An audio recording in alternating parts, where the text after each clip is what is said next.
Hi, I'm Dave Stonehouse, founder of the British Columbia School of Log Building. Welcome to another Log Talk with Dave.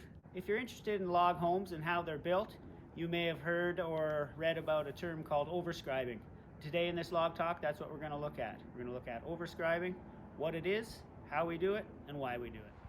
So before we start talking about overscribing, let's just have a quick review of what scribing is in general.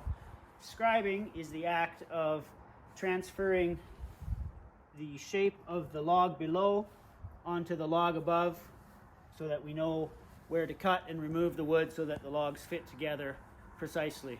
To do so, we use a tool called our scribes. We do have another Log Talk with Dave on how to use the log scribes if you want to see that in more detail. But in simple terms, using our scribes, we run along the belly, which is the long groove between the two logs, and then after the belly, we come up over the notch and we continue out the flyaway end. So that's scribing in its simplest form, but the term overscribing refers to doing the scribing but using several different settings with our log scribes. First of all, let's look at what overscribing is. We've got this log, it's notched and in its finished position, so it's a great example for us to look at the overscribing characteristics. When we're scribing our logs to fit together, there's two main components in the scribing process. There's the notch scribe and there's the belly scribe along the long length of the log.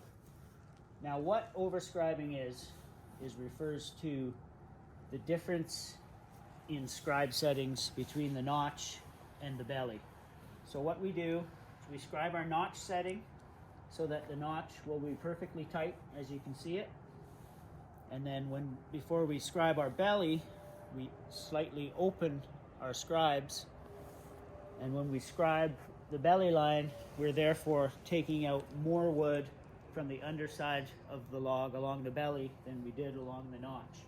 So as we can see on this example of this finished log, the notch is as tight as it could be, but along the belly line, we've still got space between the two logs.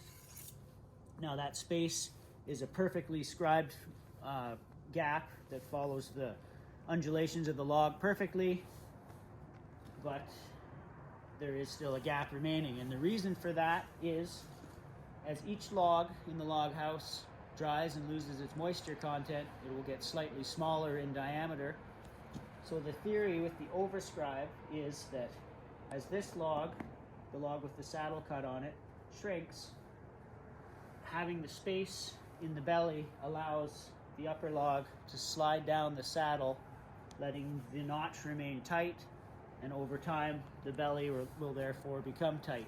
So if we did not have the overscribe and the belly was already contacting, when this log shrank, then this log would have nowhere to go, and instead of sliding down, the notch would just begin to open up over time. One final aspect of the overscribing technique that's crucial to make the system function properly is to leave some relief space above the notch. So as you can see, our scribe line comes up nice and tight, and then when we cross across the top of the saddle, there's this added relief space above the notch. And that's just to ensure that the notch has room to slide down as this log shrinks. So this relief space is hidden by the next log, so we just want to ensure that we have ample room for the relief to more than match the amount that the belly needs to come down to remain tight.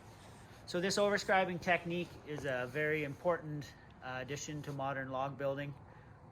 It's crucial in building a home that will stay tight over years. So our goal here in the log yard is, while we're building today, it's to be building the house that will be at its tightest form in 2 years once the shrinkage is done, and then the house will remain tight for its life.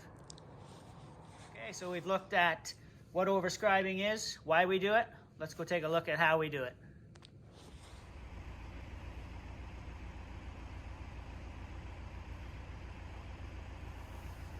All right, we've got our notch scribe now. As we mentioned over there, the next step is to add our relief space above.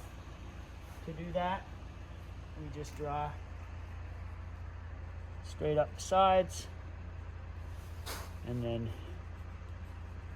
Mirror that space across the top, approximately 3/4 of an inch. Now with our notch scribed, our relief drawn in, the next step is to scribe our belly.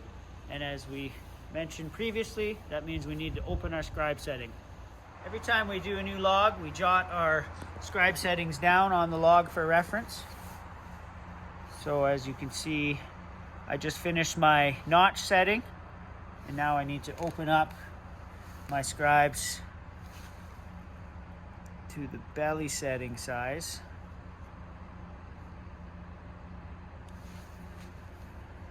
And now I'm set to go and scribe my belly.